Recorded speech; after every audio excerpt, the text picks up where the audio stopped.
هذا الحلو اللي لازم تسوي له سيف لأنه ما موجود لا باليوتيوب ولا بأي مكان، ومكوناته بسيطة وكلش سهل وطعمه عالم ثاني. نحتاج كاسة كبيرة ونحط بيها بيضتين فريش من بيض بلدنا، فانيلا، نخلط البيض والفانيلا سكر مطحون، و10 ملاعق كبار حليب باودر، قشطة، 100 غرام زبد.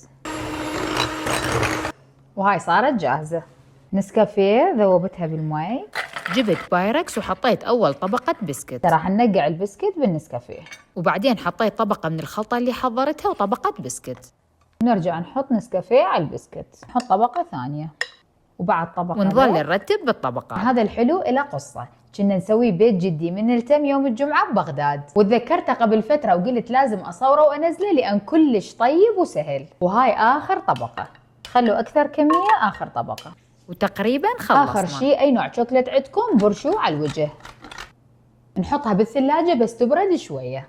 حسيتها مجامدة زين فحطيتها ثاني يوم تبرد. استخدمت أكبر بايركس عندي وضاعفت كمية الخليط لأن أعرف راح تطير بنفس رهيبة، لازم تجربوها.